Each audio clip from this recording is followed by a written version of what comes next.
physical expression that's involved. Yeah, like which film? Like Total Recall. Yeah. It's like a 2 hour long video game. You know, what are you laughing at? Who loves Total Recall? But no. But anyway, we won't go there. But thank you, one person out of 5,000. Wow. But no, I mean, it was an amazing opportunity to just really work with a plethora of incredibly talented stunt men and women on what was a very physical exercise over a 6-month period. And then there's films like Ondine or In Bruges that are much more character-driven and narrative-driven. And to be honest with you, for me as an actor, a well-written scene and two people sitting like this or over a coffee table doesn't get any better than that. So I do find more and more that the more I allow my curiosity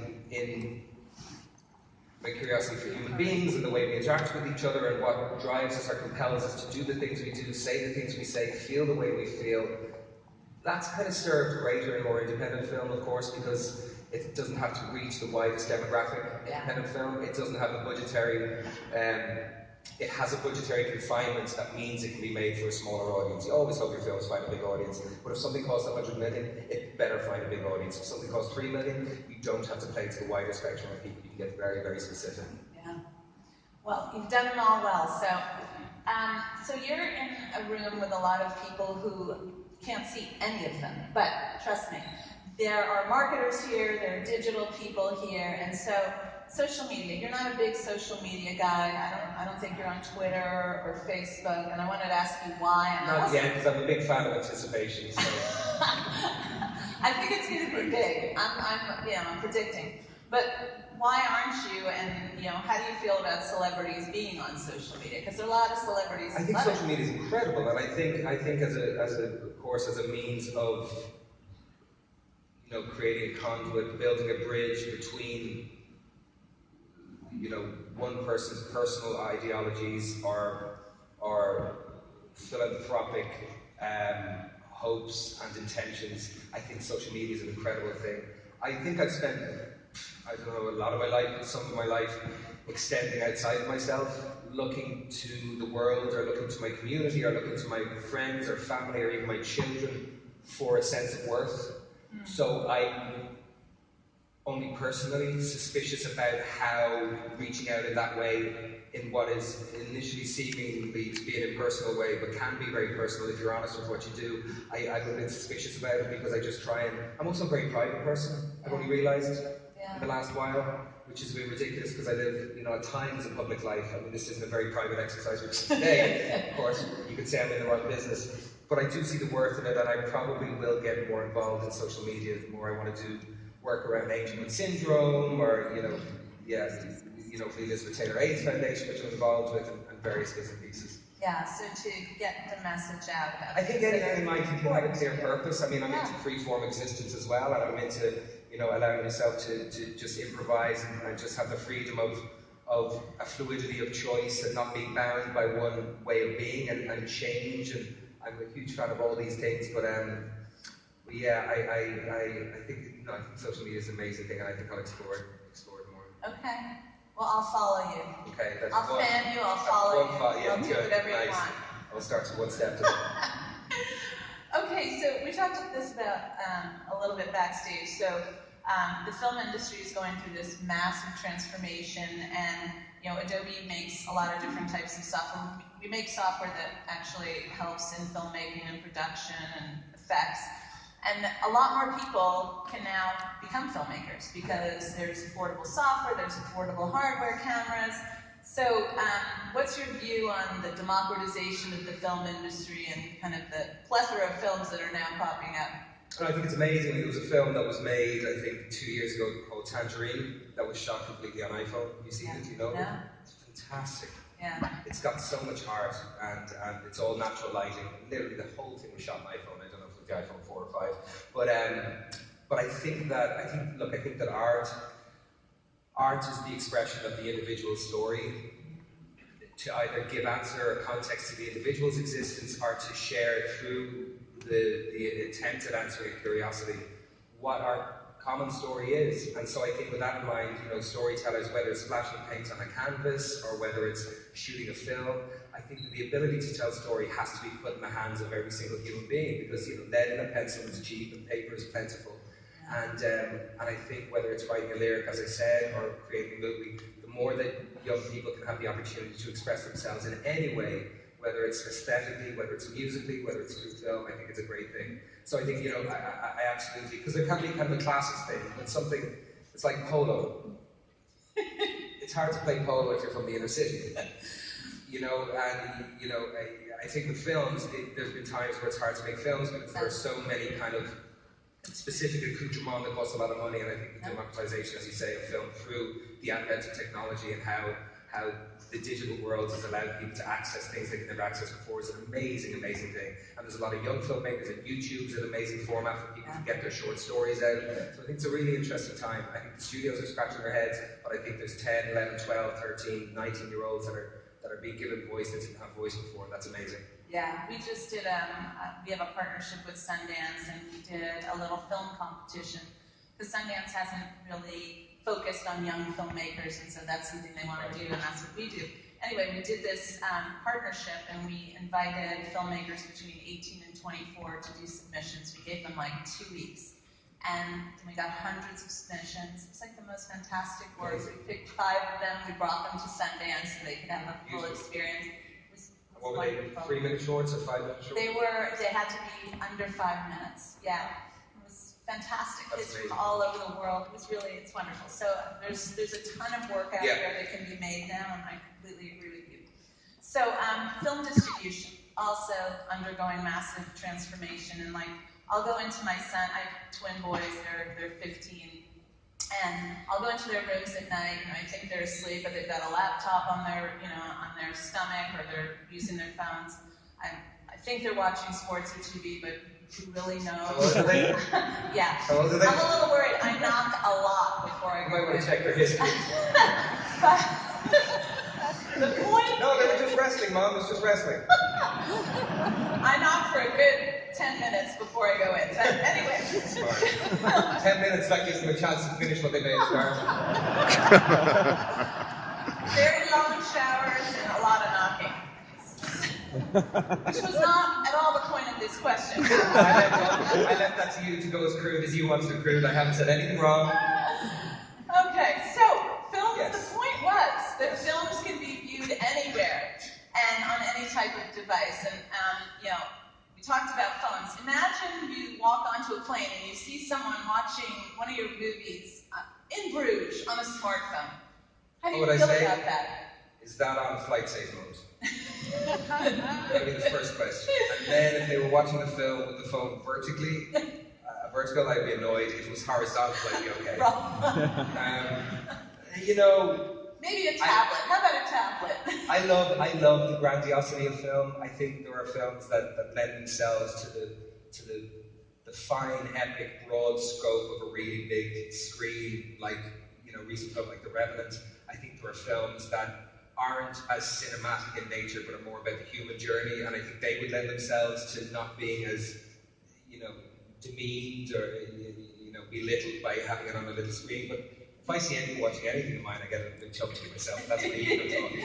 So I would be fine with it. I mean, it is, film distribution is going through so much change. I mean, it really is in this cauldron of change and metamorphosis at the moment. And as I said, studios are having to revalue exactly how their work is going to get out to the public. And there's so many opportunities between all the different, the Hulus and the Netflix and Amazon now are getting involved with doing amazing, amazing things. And not just distribution, but actually production from the ground on up. So the whole industry is a nexus, which is an amazing thing, because life, as we all know here, is about change and it's about evolution. And evolution can take place not just over 1,000 years per Darwin, but it can take place in a moment. In a moment of someone deciding that they want to take a left instead of a right, or that they want to change some aspects of their lives. So I think evolution can take place. As I said, all the people in here who work so avidly to promote change and work in the world of technology that we're talking about. I mean, that is the essential kind of alongside death, change, change is the precursor to death, And I was thinking last night about something, and I was thinking about something I'm writing now, and I was thinking, there's a character, I'm writing a story now, and there's a character who's about 40 who's kind of staring his own death in the face, and I was thinking his friend, to try and uplift him, says to him, I think you're still further away from death than you are from the moment that you're born. And the character who's dying says somewhat pessimistically, but truthfully, from the moment we're born, we're closer to death because we're heading in that direction. And change is a certainty. And I think all of us as individuals, the more we can be empowered by realizing the amount of choice that we have in how we wish to initially change ourselves and thereby change our immediate community. And then if you get the opportunity for that change to be brought out into the world, that's a lovely thing. That's very philosophical and lovely. I didn't sleep much last night. You so did? Wow. You shouldn't sleep a lot. So you're a writer. I mean, are you writing a screenplay? Yeah, I'm working on it. Yeah, just myself, just messing around. But I've given myself. Is this your first screenplay? It'll be the first one I hope to finish. I've written a few, but my staying power isn't great, obviously. But this one I can see more clearly. This one feels more like it wants to write itself, like it's already an idea that's in the ether that just wants me to pull it and bring it down. And you're turning 40 this year, right? I am. Yeah. So that character, it's not you. No. But maybe it's some crystallization of the ideal, the death of certain ideals and certain things that, because we hold on to our ideas as human beings. We identify with our ideas and we identify with our opinions. And I think a lot of us find it hard to, I could walk from this stage now and please allow me to change my opinion on everything if we meet tomorrow and have a conversation. Really? Yeah, They're not deep-rooted. Deep-rooted beliefs that can, through something even deeper that transcends what that belief may be and rises to the surface, that have to be allowed the right to change. Okay, well that'll bring me to a question that Do you like some water, or is it just? No, I'm good. And I'm glad the mics are working. They gave us like a big scare back there about the mics, so the mics are working. So you've been pretty candid about your personal life and your personal transformation. Too much so at times, yeah. Yeah, well, I think it's a good thing, frankly. I think that makes you very approachable. But you turned 40 this year, you're a dad. So how is 40-year-old Colin Farrell different than 25-year-old Colin Farrell? More tired. And it's only going to get worse. Yes, I believe. I don't know. I think I have a great degree of patience. I hope I identify with my external world less. I hope I try to find meaning closer to whatever environment I find myself in, i.e., look, it's great to have film work, and I love it, and as I said, it's really important for me, even if it's, an action film that seems a little bit less personal than, an independent film that I may feel very strongly about the character and what the character's going through. It's nice to be connected to the work that I'm doing, but at the end of the day, I think a person's great piece of art is how they live their lives, and I don't think there's any right or any wrong. I don't think, the ideas of failure and success become so subjective, whereas early in your life they're objective. Early in your life you're looking to get your community to tell you what your worth is. You're looking to the world to tell you, do you have a purpose? You're trying to find what it is, but you're trying to find what it is in relation to the world around you. And I think, more and more for me as life goes on, I find myself being more embedded in the important things in life and not identifying through art, because art is beautiful, but it's not enough. It's a reflection of our lives, but it's never our lives. And sometimes you can't separate the dance from the dance. Maybe you'll find somebody who's so compelled to try and unearth some truth that confuses them or that lingers on the fringe of their psyche, and they'll put themselves into their art, and then it's very important to that person. But it's only ever an expression of some hope or some fear or some agitation or some belief.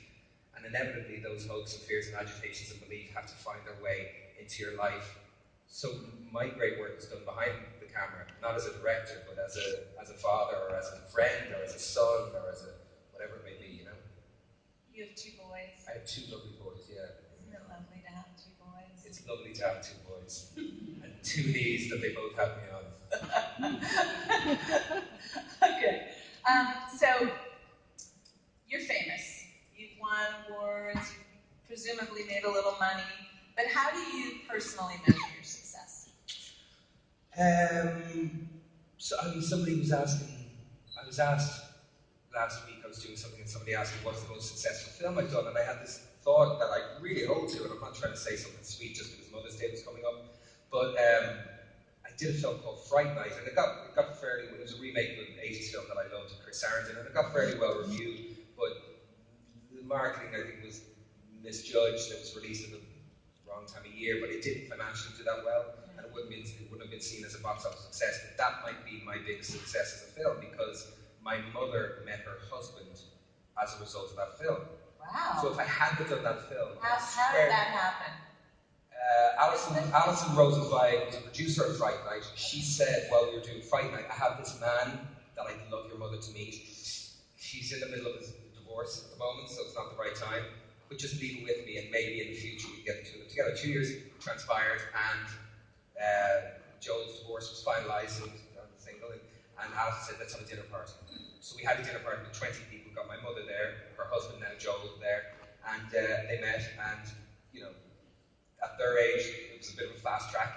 And 6 months, and there's no subtext and games and all that kind of nonsense. 6 months later, I was walking my mom down the steps in my back garden to a little altar that was pre-built. Aww. Yeah, it was amazing. And that film is my greatest success. That's, honest to God, in all the films that I bet you that's our favorite film of yours too. Yeah, absolutely. Yeah. So success is, it's so, one man's failure is another man's dream. One man's dream is another man's fear. Do you make all these up, or are these other people's lovely thoughts? Oh, these are just, Are these your own musings? These are my own insomniatic musings.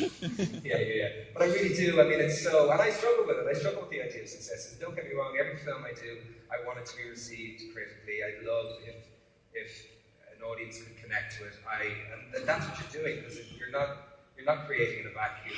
Film is an incredibly collaborative work. As fortunate as I am, so many people behind the camera, catering, hair, makeup, the sparks, the electric department, so many people give so much of their lives and so much energy, and don't receive the financial reward that I receive. They're away from their families for months on end, and so you all hope that the film finds an audience, because it's not made for just one person. It's not just created in a vacuum. So yeah, I get it. If the film is financially successful, that is success. But if the film is financially successful and $300 million worth of ticket sales walk out of the cinemas all over the world going, that was terrible, I want my 2 hours back, and I can't believe we paid $60 for a nanny for this shit. Is that a success? I don't know. Financially, so there are all these different compartments, and it's very down to a person's personal perception, the idea of what success is. Yeah. Okay, so your father was a professional football player, is that right? He was a successful football player, yeah. All right. And did you play football as a young man? Did I read that? Not quite so successfully. Yes. So I also read that you had a failed audition for a boy band in Ireland. Yeah, I did. Okay, so luckily so this spectacularly. acting thing worked out for you.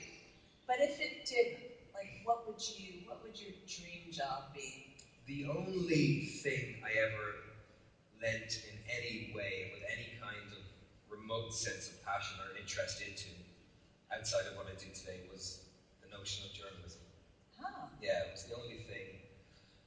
Academically, I wasn't very keen, I wasn't very involved, and thereby I wasn't very effective in the schooling environment, and I didn't finish my second level education.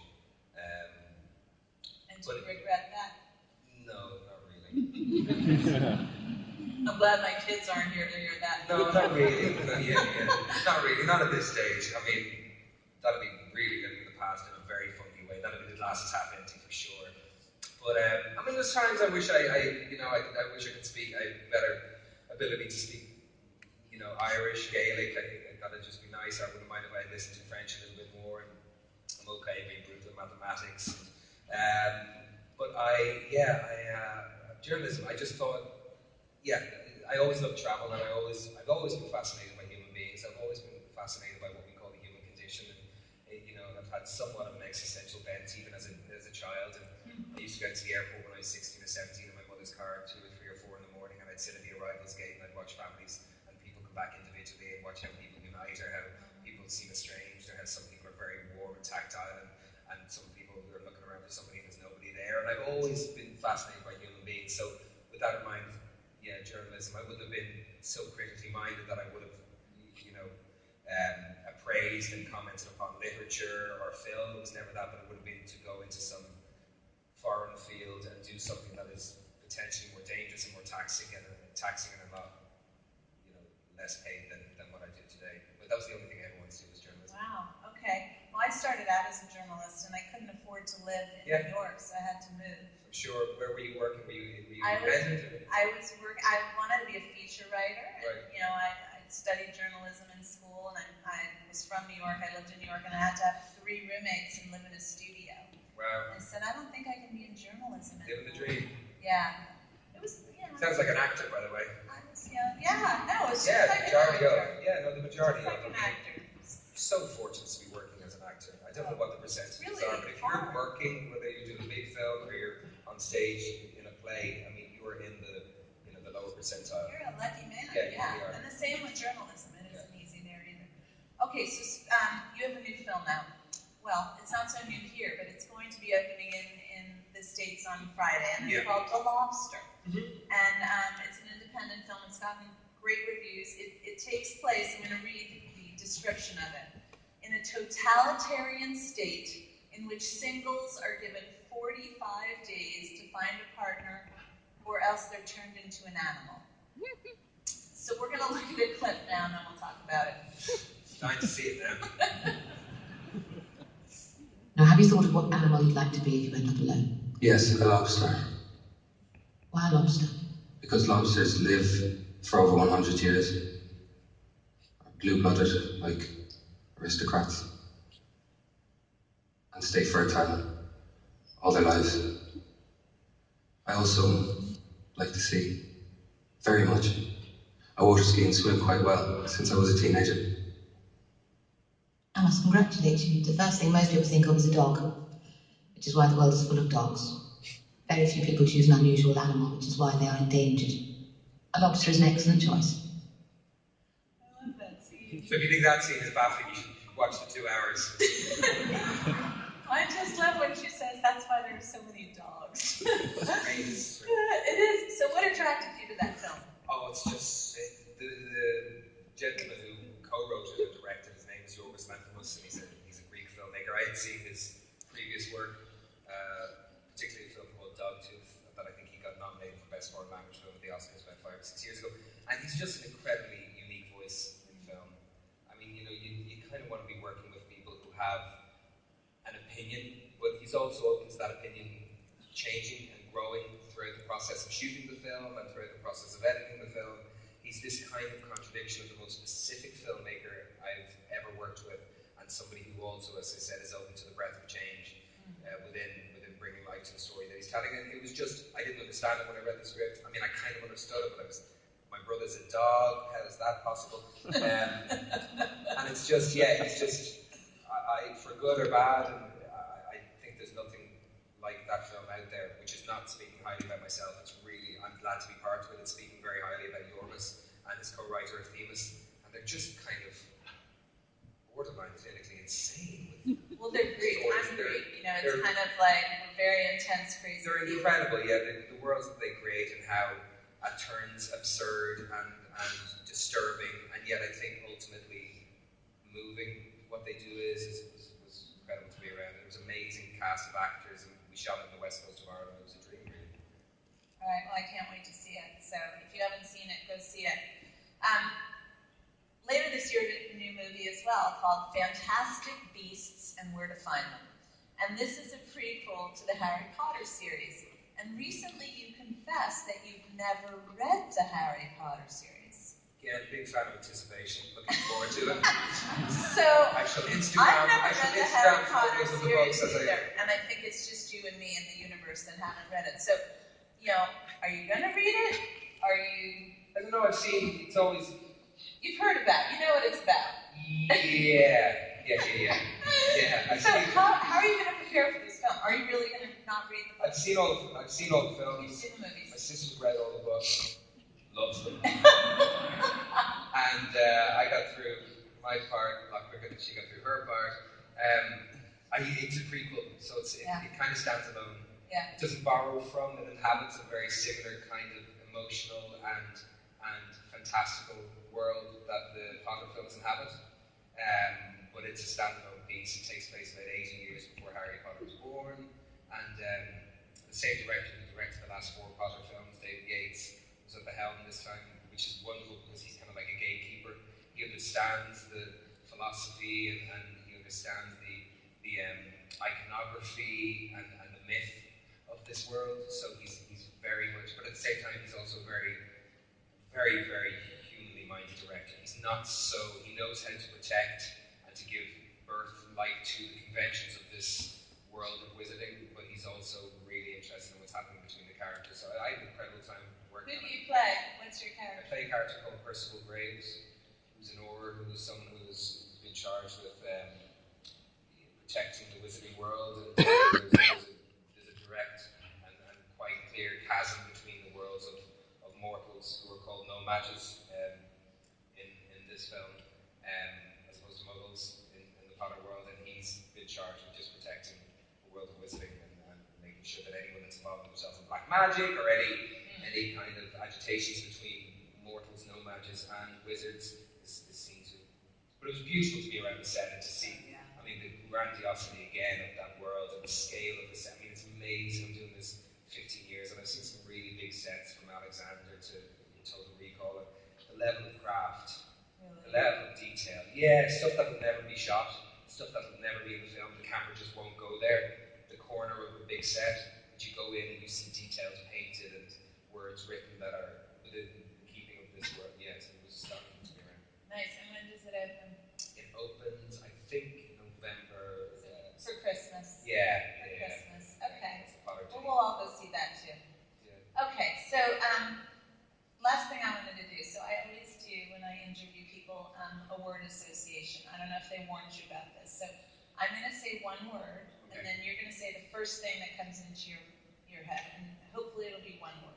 Okay, we'll try to keep it. Are you ready? Okay. Ireland. Home. Hollywood. Home. Okay, here's how it's going to work. If you can come up with different words, they should all be the same words, although I think the next one probably won't be home. But all right, next. Home. Football. Pass. Fatherhood. Future. Colin Farrell. Present. It's the easiest interview I ever did. Everybody